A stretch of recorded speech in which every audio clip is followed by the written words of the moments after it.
Yo voy a presentaros a Carlos Tejedor Barrio. Él es licenciado en Bellas Artes con la especialidad de restauración por la Universidad Complutense de Madrid. Es restaurador del Centro de Conservación y Restauración de la Junta de Castilla y León.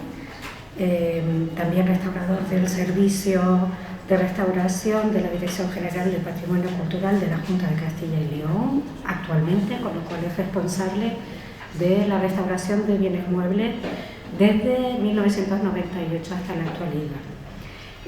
Sus trabajos más significativos en pintura mural pues son las de San Baudelio de Berlanga en Soria, las pinturas románicas de la ermita de San Miguel de Gormaz, también en Soria, la Cámara de Doña Sancha y el Panteón Real de San Isidoro de León, el coro de la iglesia de San Nicolás de Madrigal de las Altas Torres, que tuvo el premio Europa Nostra, y coordinación de proyectos de investigación e intervención del trasaltar de la Catedral de Burgos, que tiene también una mención de excelencia por la UNESCO, y tantísimas otras, muchas, porque lleva toda la vida en ese puesto, generando proyectos y haciendo supervisiones de ellos. Bueno, muchas gracias. El otro día no os agradecí la invitación al curso porque bueno, no era la charla que me correspondía, entonces en este caso que ya lo es, simplemente agradeceros la invitación y agradeceros a todos la presencia y bueno, espero que os aporte algo de interés lo que pretendo contaros.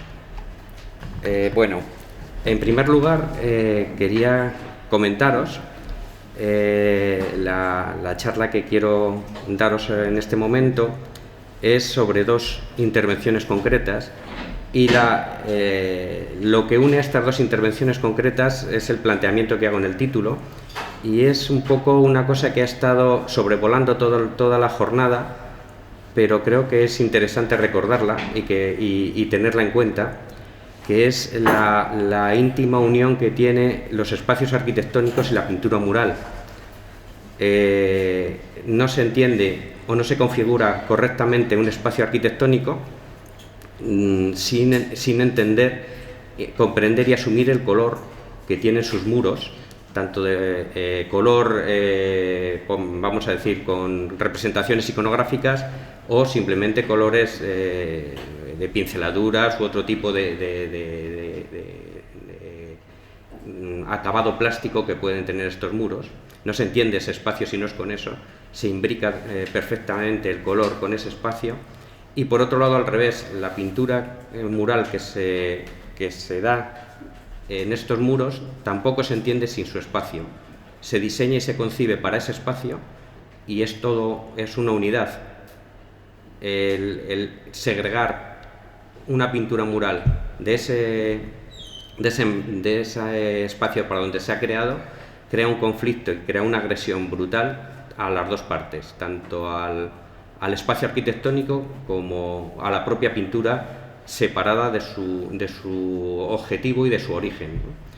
Eso es un poco el planteamiento. Insisto, creo que está en la mente de todos, ha estado en la mente de todos en esta jornada, pero que no estaba de más el que se recordara desde este punto de vista. Hemos estado hablando siempre de pintura mural, específicamente de pintura mural, y creo que era necesario recordar que la pintura mural está en un edificio y a la hora de tratar y plantear una restauración de este tipo de materiales no hay que olvidar el cómo, el dónde y cómo va a influir en ese espacio, y desde ese punto de vista no tenemos que ceñirnos exclusivamente al metro cuadrado de pintura que vamos a tratar, sino tener siempre presente la influencia y la afección que van a tener por ambas partes. Esa es un poco la idea que ha motivado esta presentación, y en ese sentido los dos ejemplos que os traigo creo que son muy ilustrativos para comprender esa influencia que tiene la pintura mural en el espacio arquitectónico y cómo dos planteamientos de intervención han supuesto en cierto modo la salvaguarda tanto de las pinturas como del espacio, además con dos tipos de intervenciones totalmente distintas, no tienen absolutamente nada que ver una con la otra. La primera de ellas es la restauración de las pinturas murales de la ermita de Fernandiel en Muga de Sayago, en la provincia de Zamora, que se enmarca dentro de un programa de fondos europeos transfronterizos, y es un programa que ya se ejecutó en la Junta de Castilla y León hace unos años, muy amplio, que abarca básicamente dos provincias, la de Zamora y la de Salamanca, en lo que es la línea que hace frontera con Portugal. Es muy curioso este conjunto porque son representaciones pictóricas murales del siglo XVI que se van repartiendo por todas las pequeñas localidades de toda esta banda, y a su vez se dan exactamente igual en el lado portugués. No hay frontera en este caso, y te puedes estar encontrando esta tipología o estos talleres itinerantes que había, que estaban recorriendo toda esta banda a lo largo de estos momentos. Hay que decir que son localidades muy pequeñitas, muy aisladas, con iglesias también no muy grandes. Normalmente suelen ser hechas en material de sillar o mampostería, pero sobre todo muy marcado el sillar en granito. Y bueno, pues con estas características se puede entender que los equipos y los talleres que se mueven por esta zona son equipos de pintura muy popular, a lo mejor en la línea de mucho de lo que hemos visto. No son grandes conjuntos pictóricos de representación que van a verse en la historia del arte como significativos, pero el conjunto que conforma toda esta pintura transfronteriza creo que ha marcado un interés muy importante por la unidad que tiene y el planteamiento que se tuvo cuando se ejecutaron estas pinturas. Nos estamos moviendo, como digo, en la provincia de Zamora, sobre todo en la comarca de Sayago y en el norte de la provincia de Salamanca. No estoy metiendo la parte portuguesa, simplemente pensar que a la vez que tenemos esos núcleos en la parte española, lo tenemos también repetido en la otra parte. Os he marcado una serie de puntos claves donde hay estas pinturas, pero son bastantes más. O sea, estamos hablando a lo mejor de 30 y tantos conjuntos en cada provincia. Y de entre ellos habría tres conjuntos que serían de especial significación. Quizás sería las pinturas murales de Carbellino, en la comarca de Sayago de Zamora.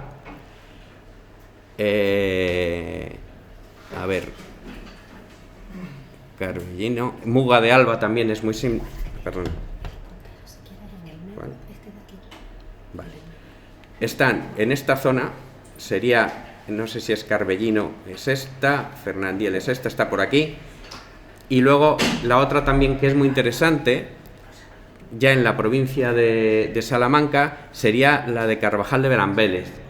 Esas tres, por destacar algunas, quizás serían porque son los conjuntos más amplios, los mejor conservados, quizá un poco los más espectaculares. El resto, dentro de todo este conjunto podemos tener en algunas zonas fragmentos, en otras zonas más amplias que también se han aprovechado, que han aparecido detrás de los retablos.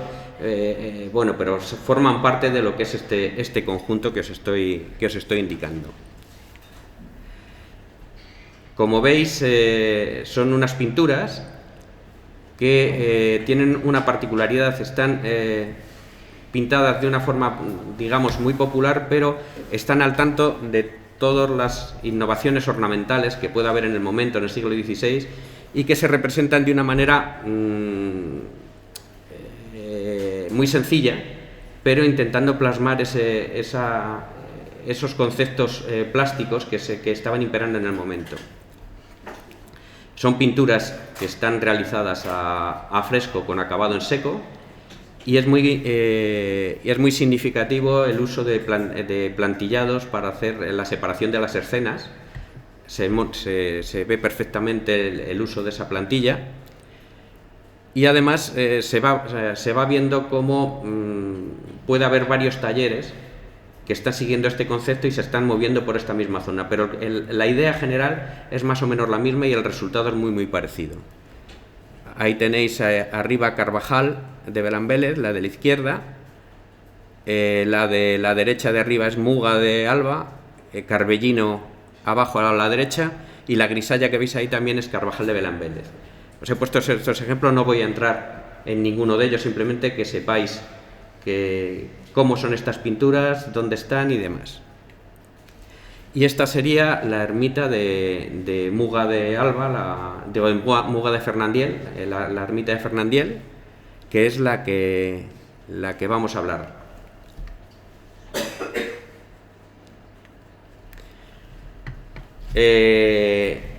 Lo que os he dicho al principio era un planteamiento de la recuperación de espacios arquitectónicos y recuperación de la pintura mural para la conservación de todos estos conjuntos inéditos que han aparecido. Y la conservación no es solamente lo que es la restauración material pura y dura, como hemos estado hablando toda la jornada. Hay otra forma también de conservar esta pintura. En este caso partíamos de la tendencia que se ha hablado durante toda la jornada del picado de los muros y la costumbre que tenían en los pueblos de liberar de revestimientos los interiores de las iglesias para sacar la piedra y darle, entre comillas, una antigüedad que parece ser que con estos revestimientos no la tenían. Ese es el concepto que hemos estado viendo a lo largo de toda la semana. Y lo que se ha conseguido con este proyecto europeo es que, gracias a la difusión, al interés y a ponerlas en el mapa, estos conjuntos pictóricos, se ha conseguido que la población frene esta tendencia de picado. Han entendido que quizá estas pinturas que ellos no les daban ningún valor, pues sí que debían de tenerlo, porque venía gente de fuera y que les interesaba. Y que había profesionales en todos estos campos que se interesaban por su pueblo y por las pinturas que había allí. Y solamente ese planteamiento ha sido fundamental para paralizar esa tendencia de picado, que en algunos casos hemos llegado a encontrarlas en el momento que se estaba haciendo. Entonces, por eso os digo que un aspecto de conservación no ha sido solo la restauración, sino simplemente el hecho de hacer una difusión determinada. Hemos conseguido que se paralice una tendencia. Luego, a partir de paralizar esta tendencia, el siguiente paso pues es poner en valor y restaurar estos conjuntos. Pero la parte grave, que era la eliminación total, pues bueno, en cierto modo yo creo que con estas medidas se ha conseguido que se frenara. Todo esto se han realizado jornadas técnicas, se han realizado exposiciones, visitas públicas, ha habido jornadas en Portugal y España intercambiando conocimientos de los técnicos de los dos lados de la frontera, puesta en común de todos los conjuntos, visitas, o sea que fue un programa bastante completo y muy interesante. Y además fue muy ilustrativo el ver cómo no había una frontera como tal, porque los motivos y las iglesias eran exactamente iguales prácticamente en cualquiera de los dos lados. Y por otro lado fue también muy ilustrativo los planteamientos que teníamos en ambos lados de la frontera a la hora de acometer las restauraciones de las pinturas. En ese sentido creo que fue un proyecto muy positivo. Dentro de este proyecto, después de esta parte de difusión, se acometieron las restauraciones de las más significativas. La Junta de Castilla y León asumió los dos conjuntos más importantes, que sería el de Carbellino y el de la ermita de Fernandiel, y luego Carvajal de Belán Vélez también fue restaurada por no sé si fue el propio ayuntamiento, pero bueno, poquito a poco ya se han ido consolidando, fijando parte de estos conjuntos. No están todos, falta todavía una parte por tratar, pero en principio es una vía abierta que tenemos ahí. Esta sería la ermita de Fernandiel dentro de las jornadas, en una de las visitas públicas que hicimos para que se conociera. Aquí estamos todos los que participamos, tanto por el lado portugués como por el lado español. Y también aprovecho esta foto para que veáis un poco el cómo se encontraba la ermita cuando llegamos. Esta ermita en concreto la pillamos, entre comillas, que ya habían empezado a picarla por los pies. Y bueno, pues hay una parte que falta, pero es muy poco significativa con respecto a todo el volumen pictórico que tiene el conjunto. Al final, ¿qué ocurre? Pues lo que os digo, el simple hecho de restaurar y potenciar estas pinturas ha modificado totalmente el espacio en el que está inscrito. Lo fundamental en esta ermitita es su color, y su espacio no tendría nada que ver sin este color y sin este tratamiento. Por lo tanto, cuando hablamos de restauración de pintura, no solamente hemos restaurado la pintura, sino hemos restaurado el espacio arquitectónico que la tiene. No voy a entrar en el proceso de restauración, porque fue un proceso de restauración, vamos a decir, estándar. Se hicieron los mismos tratamientos que se han nombrado aquí en todas las jornadas, los mismos problemas nos hemos encontrado, más o menos, y se ha dado un tratamiento habitual. Por lo tanto, creo que no es necesario entrar a detallar este proceso. Simplemente el ver cómo el hecho de restaurar pintura mural es restaurar también arquitectura, espacio, edificios, ¿no? Este sería ya el resultado final de la ermita, y este sería el conjunto una vez terminado. Como veis, realmente, si vais por allí, es una ermitita muy pequeñita en medio del campo y con un aspecto muy pobre, y cuando traspasas la puerta de la ermita y te encuentras con esto, la mayor parte de la gente se cae directamente. Entonces, simplemente quería mostrarla por este motivo, ¿no? Creo que es un conjunto interesante, porque además podéis ver lo que os digo, motivos ornamentales del siglo XVI, tratados de una forma muy particular, pero que intenta mostrar cuál era la moda de ese momento a la hora de plasmar la iconografía y la pintura, ¿no? Esta era la primera de las dos pinceladas que os quería mostrar. Y la segunda es otro aspecto de esta recuperación del espacio arquitectónico, a la vez que se recupera el tejido polícromo de ese espacio. Aquí la recuperación no va ni por la difusión, ni por la potenciación, ni por nada de este estilo. Estamos en San Isidoro de León.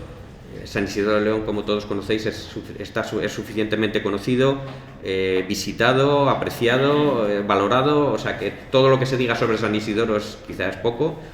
Por lo tanto, no vamos a potenciar nada de lo que ya se conoce. Quizá dentro de San Isidoro de León, este espacio que vamos a hablar ahora sí que sería el más desconocido. Más desconocido por lo que era en realidad, no por lo que era en el uso normal que tenía el conjunto monástico, ¿no? Se trata del espacio que hay situado justo encima del Panteón Real, tan conocido, de pintura románica, dentro de la misma parte constructiva a los pies de la iglesia, y justo encima de lo que es el Panteón.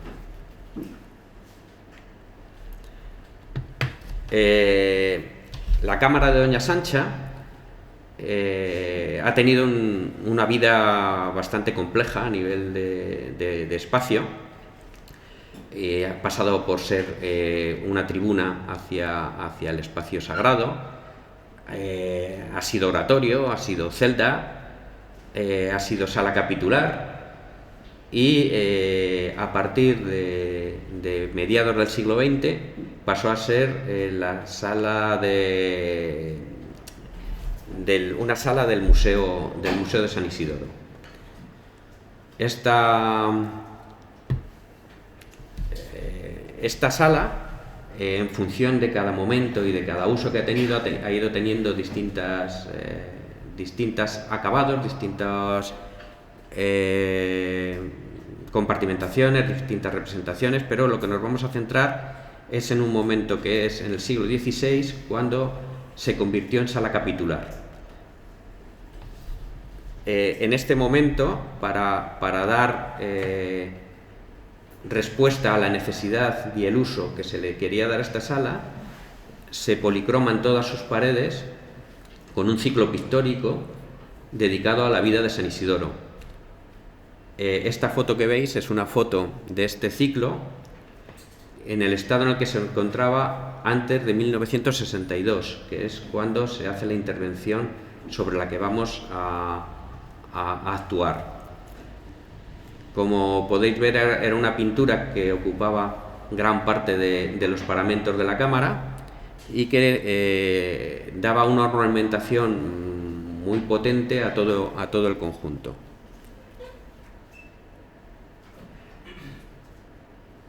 También quiero decir que esta sala, que aunque es de momento medieval, tiene una modificación arquitectónica muy amplia, porque es el acceso a la gran biblioteca que Juan de Badajoz realiza a los pies de la colegiata en este momento, y tiene uno de sus accesos a través de esta gran sala. Por lo tanto, además de las pinturas, deja su impronta, como veremos más adelante, y que luego cómo será modificada.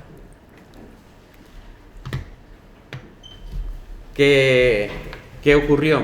Pues que llegamos al año 1962, me parece que es, en una intervención que promueve el Estado con el arquitecto Menéndez Pidal. Y Menéndez Pidal aplica el criterio de que, como nos encontramos en el espacio medieval de San Isidoro, que es el que caracteriza el conjunto de San Isidoro, todo lo que hay allí tiene que ser medieval, y lo que no sea de este momento sobra, de forma muy resumida. Y entonces lo que quiere es convertir la Cámara de Doña Sancha en repristinar un espacio que vuelva a ser, vamos a decir, pseudo-medieval, porque en realidad, con todos los avatares que ha tenido esta sala, no quedaba un espacio original como tal. Entonces decide convertir el espacio en un espacio pseudo-medieval, y para ello lo que hace es arrancar todas las pinturas de toda la sala y recrear estos muros de sillares con estos arcos y demás, para que vuelva a tener un aspecto medieval que vaya parejo al Panteón Real que tiene justo debajo. Hay que agradecer en ese sentido que, bueno, no picó las pinturas, las arrancó, pero las pinturas las arrancan en astrapo y las enrollan, las meten en un trastero, podríamos decir, y ahí se quedaron directamente. La sala en cuestión es esta, antes de la intervención, que, como podéis ver, es donde se instaló lo que es la sala del trono del museo, donde tenían todas las joyas históricas de San Isidoro. Este es el aspecto que tenía hasta que intervinimos, y tenía una serie de incongruencias, vamos a llamarlo así, porque convivían en el mismo espacio la piedra que querían dar ese aspecto medieval, junto con pintura que no llegó a arrancar, del 16, que es la que veis al fondo, y junto con otra pintura que tiene debajo, que veréis más adelante. Entonces era un mare magnum un poco extraño, y además daba un aspecto muy lúgubre, me imagino que también para conseguir ese aspecto medieval, ¿no? Le habían dotado de un aspecto un poco casi siniestro, ¿no? Esto es un poco el cómo ha estado esta sala hasta hace relativamente poco.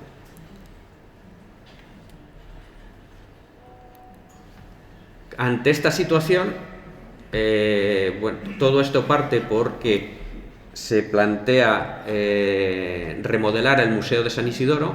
Se hace un gran proyecto de intervención en el que entraba en juego la restauración de todos la parte pintura, arquitectura y tal del conjunto isidoriano, que lo asumía la Junta de Castilla y León, y la musealización que la planteaba la entonces Fundación Caja Madrid, que luego desapareció, volvió a aparecer y demás, pero bueno, era un trabajo a convenio de distintas partes, y dentro de esa intervención de restauración del conjunto isidoriano lo que se encargó es un estudio de los conjuntos murales que tenía San Isidoro.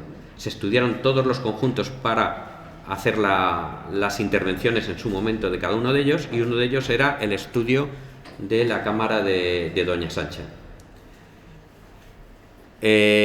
Cuando nos ponemos con ese tema, pues lo que nos encontramos es esto. Entramos en una sala y nos encontramos un montón de rollos. No sabíamos exactamente lo que era. Estaban envueltos en papel de periódico, además papel de periódico de los años 60, porque estuvimos viendo las noticias que tenía y era el papel original en el que envolvieron los arranques, y de esa manera que lo debieron de dejar en su momento prácticamente se han quedado desde los años 60 hasta ahora. Este era el primer problema que nos encontramos. Estos son los rollos.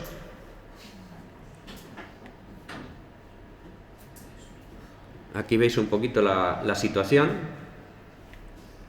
y veis el periódico, ¿no? Y veis ahí un poco los arranques. Esto es un poco el panorama que teníamos. Entonces, ante esto decíamos, bueno, y con esto podíamos decir, la primera idea, decir, vale, tenemos la intención, conocemos qué es esto, lo podemos documentar, pero no podemos hacer mucho más. En el estado este es prácticamente irrecuperable, no hay forma humana de sacar esto adelante. Pero bueno, ahora vemos el segundo problema. Pero sí que nos hicimos el planteamiento de decir, ¿por qué no le damos una vuelta al tema y vemos si es factible hacer algo con esto? Y empezamos un poco a darle vueltas al diseño, ver qué podíamos hacer, qué no podíamos hacer, hasta dónde podíamos llegar, dónde no podíamos llegar. Entonces, en esa fase de estudio, lo que sí que se hizo fue intentar extender los rollos. Pues se hizo un trabajo muy concienzudo de humidificaciones para poderlo extender en condiciones, tal, y poder estudiar cada uno de los paneles, porque no contábamos ni con planimetrías, ni con imágenes, ni con textos, ni con nada que nos dijeran qué era cada rollo, de dónde correspondía, ni qué abarcaba, ni en qué estado estaban las pinturas. No teníamos ninguna información. Y como podéis comprender, al tratarse de un arranque sin tocar, tampoco veíamos la imagen que estaba representada, porque teníamos, por el lado de la pintura, teníamos los encasados de arranque, con lo cual no veíamos absolutamente nada, y por el reverso lo que veíamos era el reverso de la pintura. Veíamos los restos de mortero y ciertas manchas que se intuían de la pintura que podía tener al otro lado, pero no era información suficiente para saber ni qué representaban, ni en qué estado estaban, ni siquiera la calidad de las pinturas, si era una pintura de cierto valor o no. No teníamos nada. A pesar de eso, se estudiaron concienzudamente a través de las sombras, de las marcas. Se hizo como un puzzle intentando encajar los fragmentos de pintura para ver la continuidad que podía tener cada fragmento, y conseguimos llegar a la conclusión que teníamos toda la superficie de la cámara de Doña Sancha metida en los rollos. Conseguimos saber de dónde era cada uno de los planos, su disposición, y con ese planteamiento nos lanzamos a que podría ser factible recuperar las pinturas en su lugar de donde fueron arrancadas. Ese sería el primer problema. Pero los problemas en este sentido no quedaron aquí. El segundo problema es que, como os he dicho, hubo 2 paños de pintura que no se llegaron a arrancar de este conjunto. Pues al principio decías que la pregunta era decir, si se ha arrancado todo, ¿por qué hay 2 paños que no se han llegado a arrancar? Y una de las respuestas más evidentes fue esto, que debajo de uno de esos paños se intuía otra pintura, como lo veis aquí en esta laguna, ¿veis aquí? Todo esto, que era de una grisalla, además por lo poquito que veíamos, que tenía bastante buen aspecto, que podía ser de mucho interés. Me imagino que en este momento plantearon que no iban a hacer nada por el riesgo que podían tener de perder las 2 capas. Decidieron dejarlo tal cual, y nos encontrábamos con este segundo problema.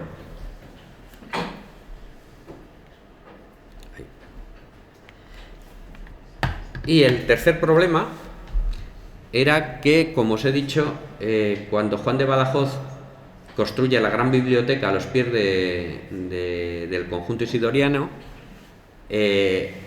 acomete una puerta monumental desde la cámara de Doña Sancha directamente a la biblioteca, que es esta puerta que veis a la izquierda, y que Menéndez Pidal en los años 60 desmonta de la cámara de Doña Sancha porque lógicamente no era medieval, se lleva la portada a otro sitio y le instala en otra parte de San Isidoro. Y además vemos que había otra segunda puerta que comunicaba la cámara con el claustro, y que también en los años 60 lo que hacen es tapiarla, que es esta que veis aquí remarcada en negro. Entonces este sería el tercer problema. ¿Sí? Si estamos planteando la posibilidad de recuperar las pinturas del 16, la portada entra dentro del lote, podríamos decir, porque es contemporánea, y además, como veremos más adelante, va consustancialmente unida a las pinturas, porque las pinturas mueren en el perfilado de la puerta. Entonces necesitábamos dar cierta unidad al planteamiento. Y por otro lado, en la puerta que tenemos cegada, es que tenemos la pintura de la embocadura de la puerta. Entonces nos iba condicionando un poco una cosa detrás de otra. Entonces, desde ese punto de vista decidimos tratar y abordar también este tercer problema. Por lo tanto, para la intervención teníamos esos tres problemas básicos previos y teníamos que resolver los tres. Como os he dicho, el primer problema, la primera parte del problema fue estudiar las planchas de arranque. Para ello, como os he estado diciendo, se hace un laborioso proceso de extendido, estudio, marcaje, saber un poco por dónde iba el tema y sacar unos primeros planos con las pocas referencias gráficas que teníamos a través del reverso. Y luego jugar con que las imágenes que teníamos era un reverso, por lo tanto teníamos que luego invertirlas para saber dónde las teníamos que colocar. Y a partir de eso sacar una planimetría que nos dijera de dónde podía ser cada uno de los elementos. Como os digo, no teníamos ninguna información, cero. Ni planos, ni gráficas, ni información, absolutamente nada.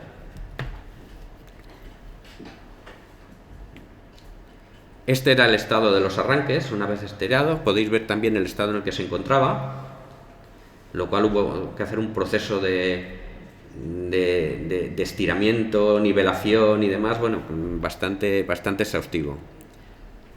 Y aquí podéis ver ya cómo, cuando se van levantando los engasados originales, pues ya empezamos a ver cómo era la pintura, porque en realidad hasta este momento no estábamos trabajando, hicimos la propuesta de intervención genérica de toda gran intervención, para recolocar paños que desconocíamos cuál era su contenido.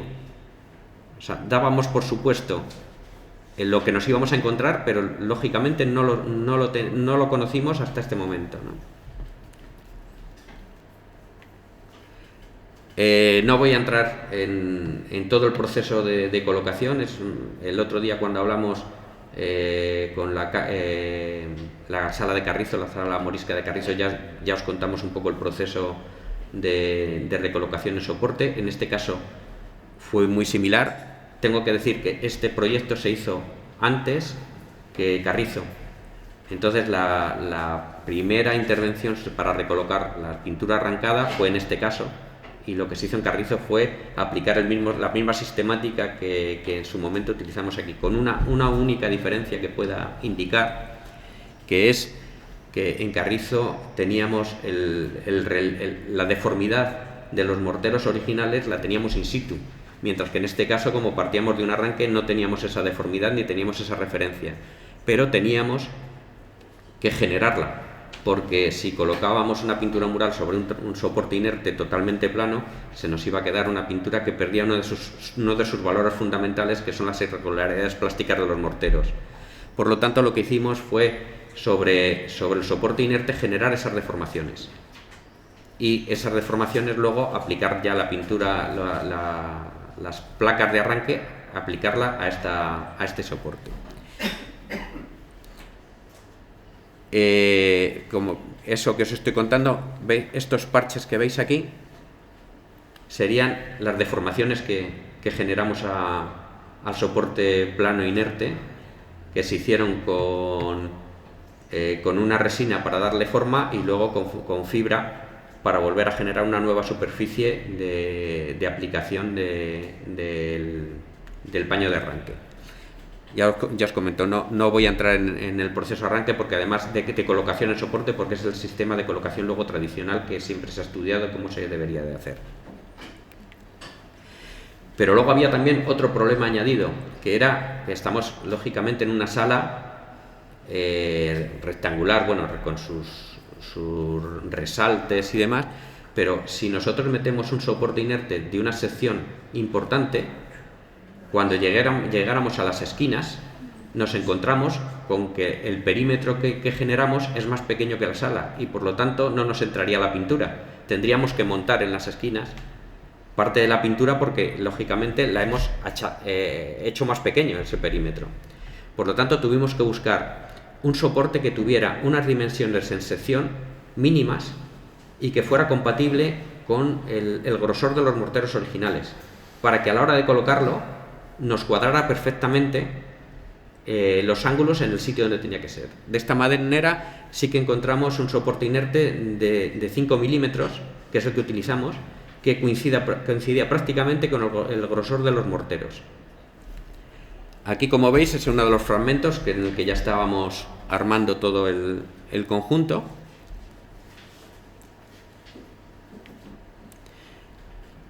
Y aquí veis un poco cómo se conforma la embocadura de la puerta que da al claustro, que os he dicho antes que era la que estaba totalmente cegada, pues se vació. Y aquí veis cómo se van colocando los distintos paneles, cómo se van armando en su arquitectura. Bueno, aquí vais viendo un poco el trabajo de intervención.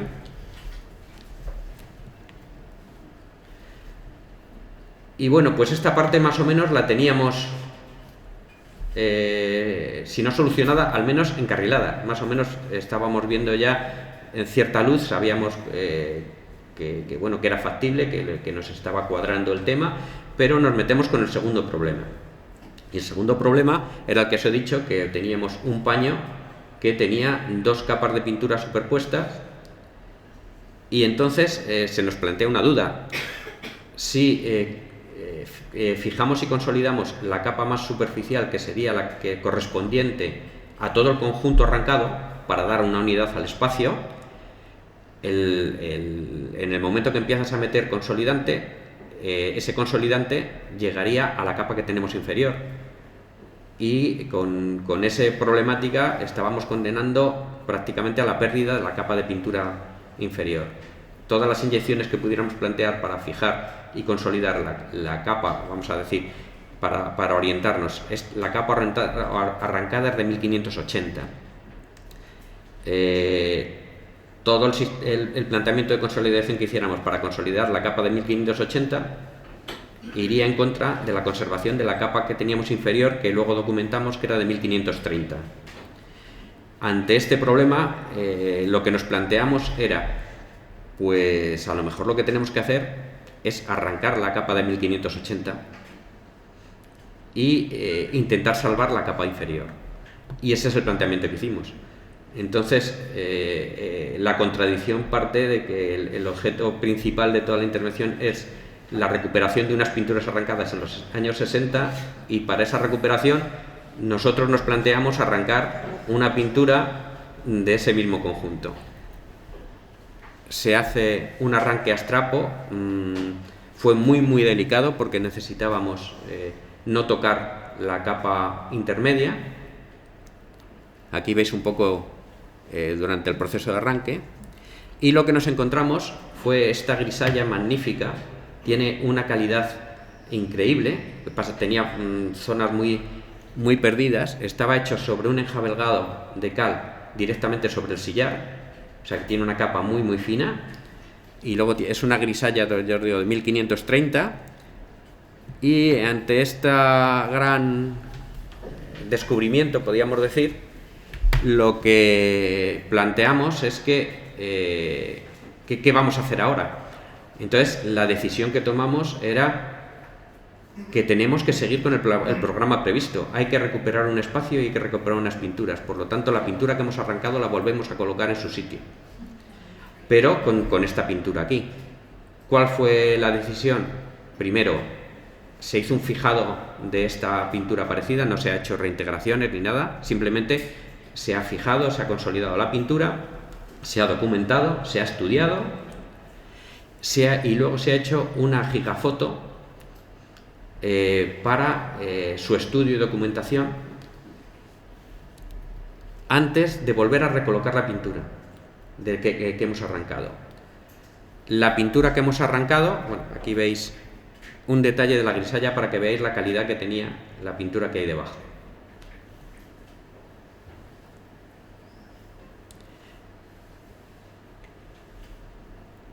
Esta es la pintura que estaba superpuesta, que arrancamos, se volvió a colocar un soporte de similares características, pero con una particularidad. Montamos un sistema de desmontaje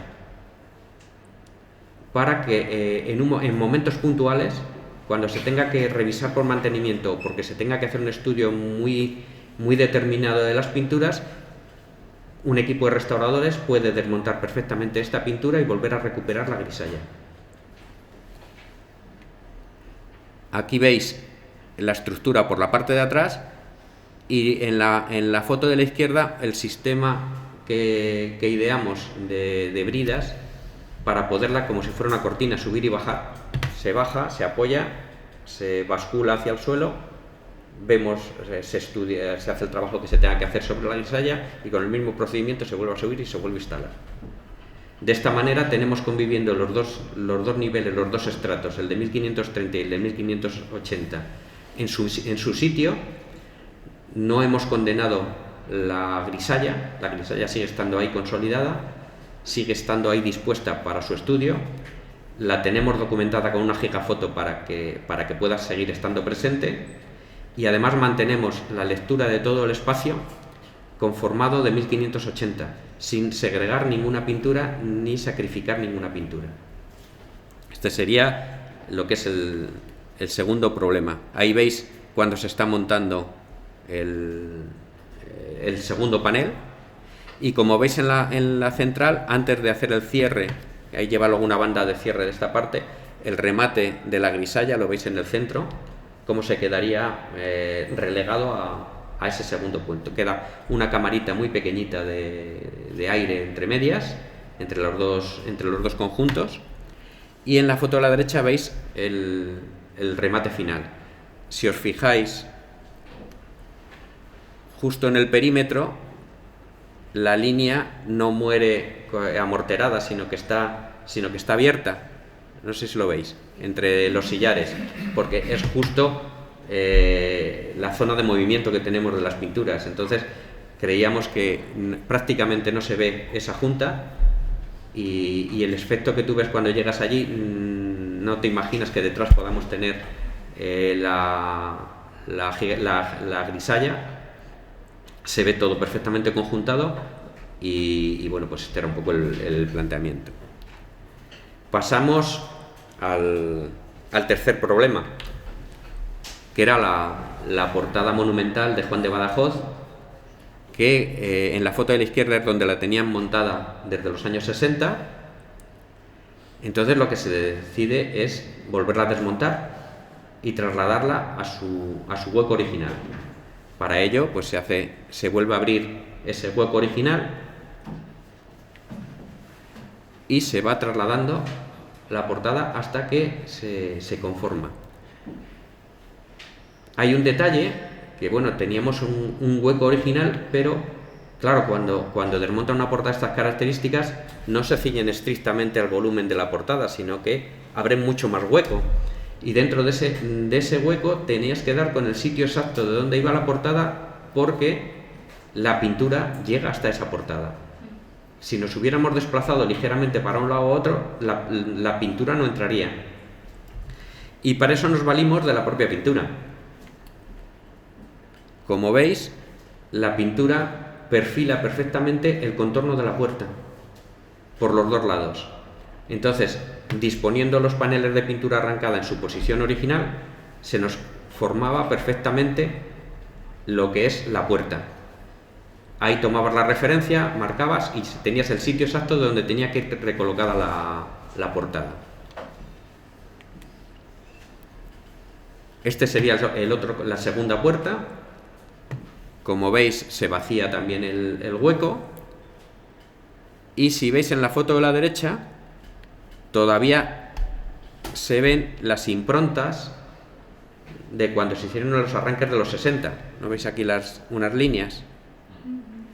Esas son las improntas del arranque de los años 60. Por lo tanto, teníamos perfectamente claro, aparte de que teníamos los volúmenes y tal, teníamos perfectamente claro dónde era la pintura, la parte que habíamos recuperado. Con estos datos y demás, y el mismo sistema que os he contado para el resto de los paneles pintados, se recompuso la embocadura de la puerta. Aquí la vais viendo. Pero en todo esto hay un cuarto problema que no le he expuesto. Y es un cuarto problema que nos le planteamos justo en el momento de recuperar las pinturas, porque hasta ese momento no podíamos contemplarlo, que era qué pasa con la bóveda. Si os habéis dado cuenta, no sé si se veía en alguna de las fotos, la bóveda se picó en su momento. Anterior a Menéndez Pidal se había picado la bóveda y se había eliminado el recubrimiento que tenía. Y en este caso, en el momento que liberamos las pinturas, lo que vimos es que quedaban restos del color que tenía esa bóveda. Si veis, ahí se ve muy bien, donde está marcado con la flecha. Si os dais cuenta, no está perfilado justo a la línea del dibujo, sino que tiene un poquito más de color. Y ese poquito más de color nos da el color que tenías de ahí para arriba en este espacio. Entonces, con esta información se nos plantea la siguiente pregunta: ¿qué hacemos con la bóveda? ¿La dejamos en piedra? ¿La amorteramos? Y si la amorteramos, ¿la pintamos?